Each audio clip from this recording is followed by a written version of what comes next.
औज़ुबिल्लाहिमिनश्शैतानिर्रजीम बिस्मिल्लाहिर्रहमानिर्रहीम। Dear students, अब हम इसी चैप्टर नंबर 16 के जो शॉर्ट क्वेश्चंस हैं उन्हें डिस्कस करते हैं। पहला question, what is a resonance frequency. देखें, इस चैप्टर में हमने दो तरह के रेजोनेंस सर्किट्स पढ़े हैं। एक होता है सीरीज़ रेजोनेंस सर्किट और दूसरा पैरेलल रेजोनेंस सर्किट, जो कि मुश्तमिल होता है तीन कंपोनेंट्स पर जिन्हें हम एलिमेंट्स ऑफ सर्किट्स कहते हैं। वो होते हैं रेजिस्टर, इंडक्टर और capacitor.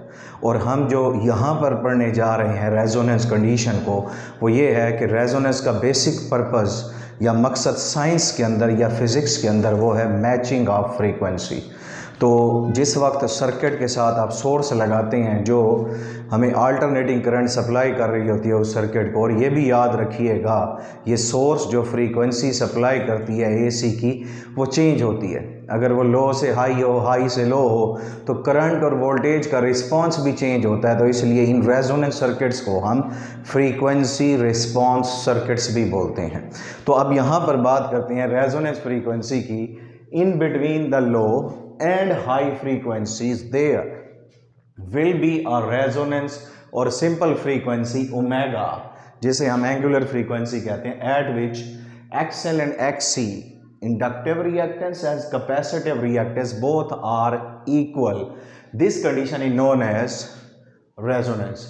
At this condition XL and XC become equal but opposite, so cancel out each other, और उस वक्त हमारे पास रेजोनेंस फ्रीक्वेंसी ऑब्टेन होती है और उस वक्त सर्किट बन जाता है रेजोनेंस पर प्योर रेजिस्टिव सर्किट, और इम्पीडेंस उसकी रेजिस्टिव बच जाती है।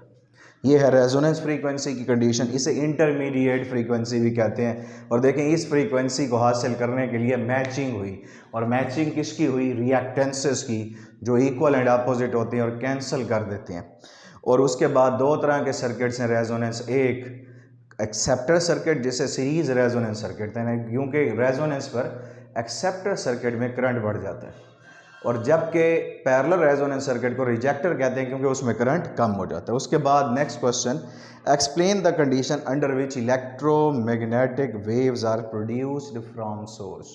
आप जानते हैं इलेक्ट्रोमैग्नेटिक वेव्स चार्जलेस और मासलेस पार्टिकल्स का मजमूआ होती है जिन्हें फोटॉन्स कहते हैं। अब ये कैसे प्रोड्यूस होती हैं? तो according to James Clerk Maxwell, उसने ये कहा कि ये जो इलेक्ट्रोमैग्नेटिक वेव्स हैं they are produce from source, जिस सोर्स में इलेक्ट्रॉन्स जो होते हैं वो क्या कर रहे होते हैं? वाइब्रेट, मूव कर रहे होते हैं इस तरह कि उनकी मोशन मुसलसल एक्सेलरेटिंग होती है वेरिएबल वेलोसिटी से।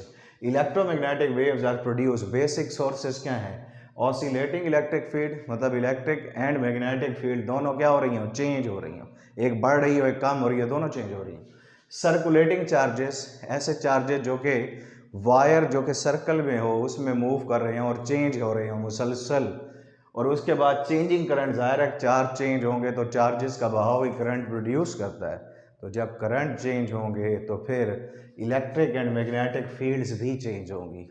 और उससे बुनियादी बात यह पता चली कि वाइब्रेटिंग इलेक्ट्रॉन जो करंट प्रोड्यूस करते हैं मूविंग चार्जेस की वजह से, वो चेंज करने का बायस बनता है मैग्नेटिक फील्ड को, which in turn create changing electric field. इसे मैक्सवेल इक्वेशन भी बोलते हैं हम।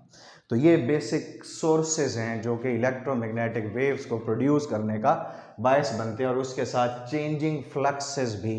ये मैक्सवेल इक्वेशन से हमने ये सारी बातें लिखी हैं। ये जो जेम्स क्लार्क मैक्सवेल, जिसने इलेक्ट्रो मैग्नेटिक वेव्स को डिस्कवर किया, तो ये मैक्सवेल इक्वेशंस हैं जिनके ये फैक्टर्स हैं।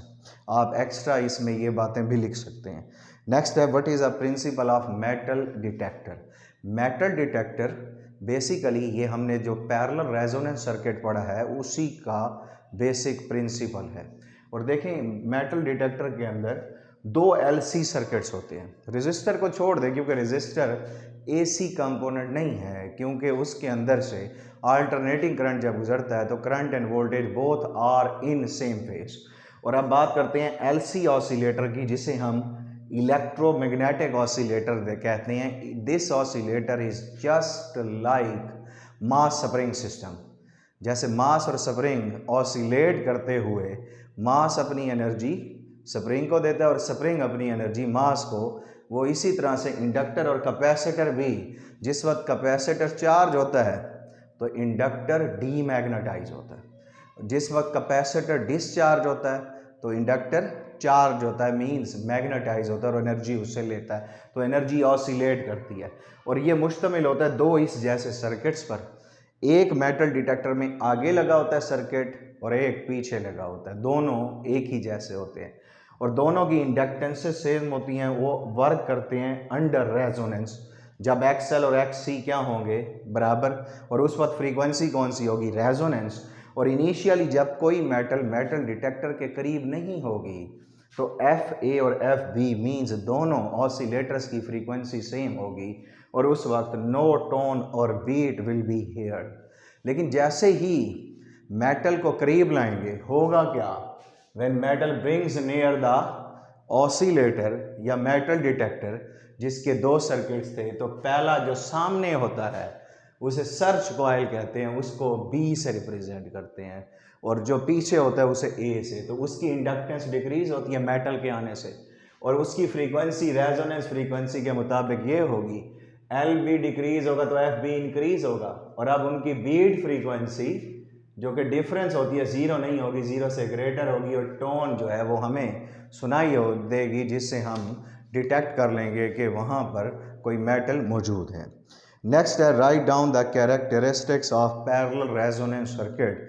आप जानते हैं, अभी मैंने आपको बताया प्रीवियस क्वेश्चन में कि जो सीरीज़ और पैरेलल रेजोनेंस सर्किट्स हैं ये दोनों, एक एक्सेप्टर सर्किट है सीरीज़ वाला और जो पैरेलल वाला है वो रिजेक्टर सर्किट है, और रेजोनेंस पर उसकी फ्रीक्वेंसी ये होती है, और किस कंडीशन पर, when XL and XC both are equal and this at resonance condition impedance Z जो है वो मैक्सिमम हो जाती है, और वो किसके इक्वल हो जाती है, ओनली रेजिस्टर के। तो इसलिए circuit at resonance behaves like a pure resistive circuit. हम किस सर्किट की बात कर रहे हैं, पैरेलल रेजोनेंस सर्किट की। और उसके बाद इम्पीडेंस जब मैक्सिमम हो जाएगी तो रेजोनेंस पर करंट मिनिमम, और करंट मिनिमम सर्किट बन गया रेजिस्टिव, तो रेजिस्टिव में current and voltage both are in same phase, तो उनके दरमियान phase angle zero between current and voltage. Power factor क्या होगा, कॉस ऑफ जीरो, जो क्या है 1 है। और उसके बाद एट रेजोनेंस ब्रांच करंट्स जो कि इंडक्टर और कैपेसिटर के हैं, क्योंकि अब इंडक्टर और कैपेसिटर दोनों अपनी रिएक्टेंसेस अपोजिशन जिसे कहते हैं वो खो चुके हैं, तो उनमें से गुजरने वाले करंट्स डेफिनेटली रेजिस्टर में आने वाले करंट से तो ज़्यादा होंगे, इसलिए branch currents IL and IC greater than IR, इसलिए इसे रिजेक्टर सर्किट कहते हैं। क्योंकि ये भी याद रखिएगा कि जब रेजोनेंस होगी तो IL और IC के दरमियान एंगल 180 होगा, और उस वक्त ये दोनों एक दूसरे को कैंसिल भी कर देंगे, बीइंग अपोजिट इन फेस 180 का होने की वजह से, इसलिए करंट मिनिमम हो जाता है, इसलिए इसे रिजेक्टर सर्किट भी बोलते हैं। उसके बाद है what is RMS value of current. RMS value कहते हैं रूट मीन स्क्वायर वैल्यू। क्यों ज़रूरी है, क्योंकि आप जानते हैं जो अल्टरनेटिंग साइकिल है करंट या वोल्टेज का, उसकी अगर एवरेज वैल्यू लें तो ज़ीरो होती है, क्योंकि in one complete AC cycle there are 2 half cycle, एक पॉजिटिव हाफ साइकिल और एक नेगेटिव। पॉजिटिव में करंट या वोल्टेज पॉजिटिव होगा और नेगेटिव में नेगेटिव, तो उनको सम करें तो ज़ीरो आ जाता है, तो इसलिए फिर हम उसका स्क्वायर लेते हैं, and average value of square of voltage फिर वो ज़ीरो नहीं होगी।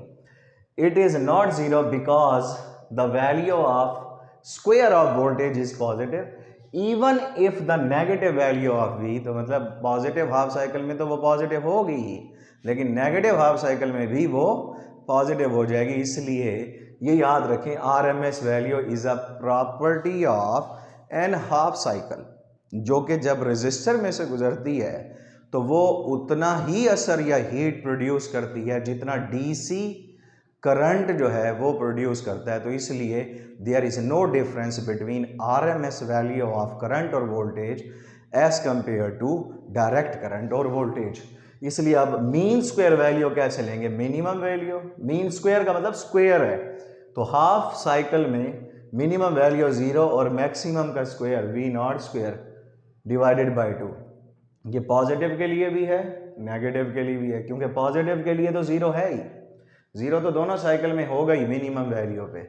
मैक्सिमम पीक वैल्यू है पॉजिटिव की, तो वी नॉट का स्क्वायर पॉजिटिव है, और इसी तरह माइनस वी नॉट होता उसका स्क्वायर तब भी पॉजिटिव होता, तो इसलिए mean square value V nought square over 2।